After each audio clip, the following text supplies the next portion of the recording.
Hi, I'm Michael Smith, and I'm at the Greenwood Pier in Elk, California, and it's absolutely beautiful place. I've just spent 3 days here on vacation slash honeymoon, and I met this young lady, and she's the innkeeper, Andria, and she's going to tell us a little bit more about the elk and the inn. Well, we have a psychic connection with Tahoe because this was a big lumber town, but it was established by the Greenwood brothers. Britton Greenwood was responsible for packing out the Donner Party children, and he came here and started the Elk Ranch, which now Chris Christopherson, the singer-songwriter, owns. Elk is a town, a village of 250 people, and there are 5 B&Bs.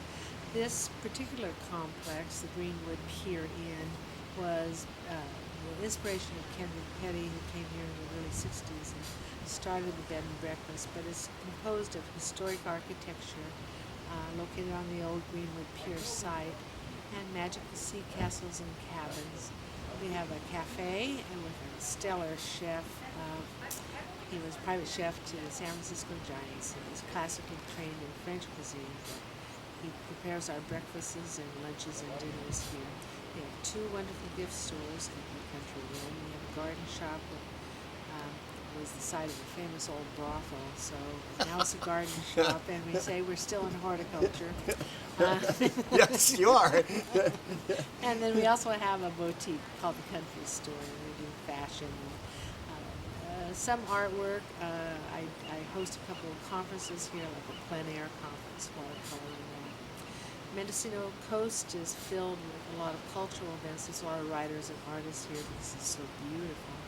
We were voted the most scenic place, the most kissable place on the West Coast because of our kissing dinosaurs. What? We're also a National Historic Landmark, our coastline is.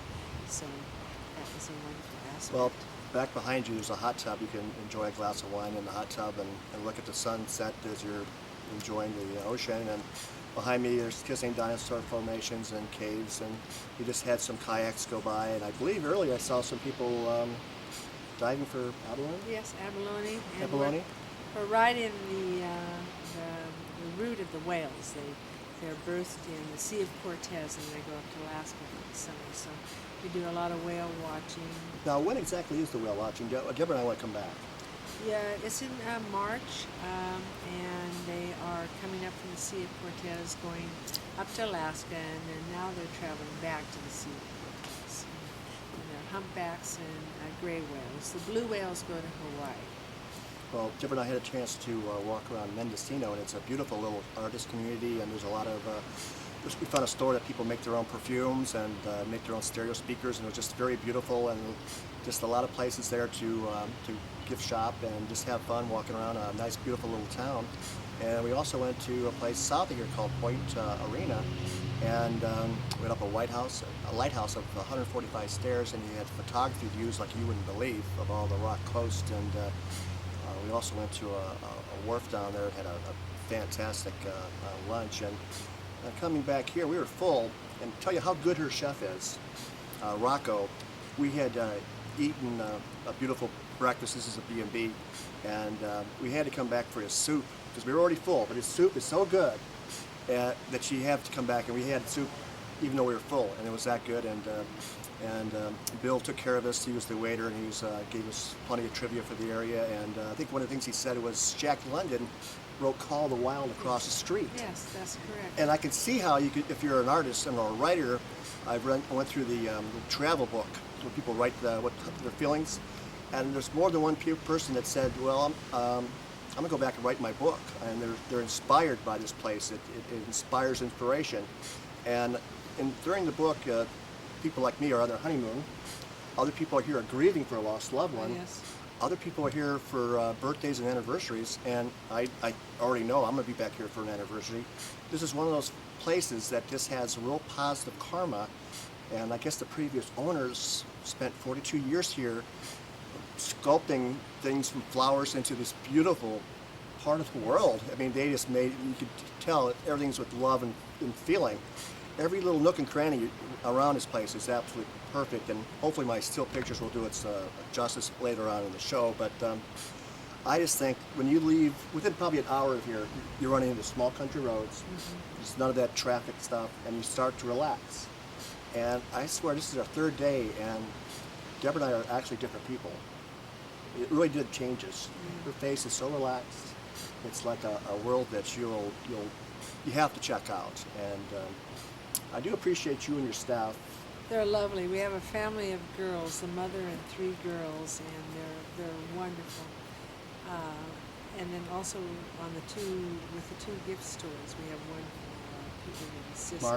Margot is wonderful, and then our assistant innkeeper, Sherry. And we just have a very, we also have masseuses that come in and do in-room therapy. This is a big healing center. A lot of people come to recuperate. We have yoga on the beach, and yoga in the garden, and it's just a fun place. There's a lot of outdoor activity, hiking trails, and ocean kayaking, horseback riding. You know, horseback on the beach. It's wonderful. And Deborah and I found, I'm one of those people that love rocks, so we went down to the national park, and I think it's about 12 miles from here, and the tide was out, and I found I believe it is, in my opinion, a Pomo Indian stone. Probably. And I will have it checked by somebody, but I'm a good collector of Indian stones, and I also like the smooth rocks. It's just to me like it's already been through a rock tumbler, only it's from nature. Yes. And it always gives me kind of a positive feeling. And I also found a green glass, and I'm looking forward to going to the glass museum to see what I found, if it's just something to collect or if it's something special. Probably shipwreck. Yeah, Pirate. Definitely a pirate. How much green glass do you see right now?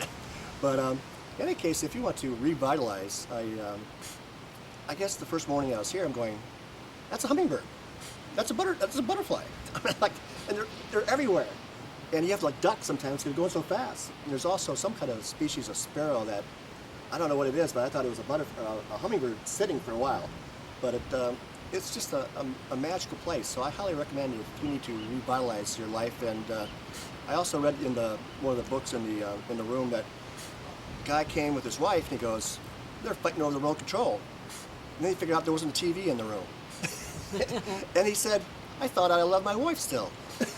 So I highly recommend that you come down to the inn here and enjoy elk, and it'll be good for you. Well, thank you, Andrea. Thank you, Michael. It's been Michael Smith reporting. Thank you very much.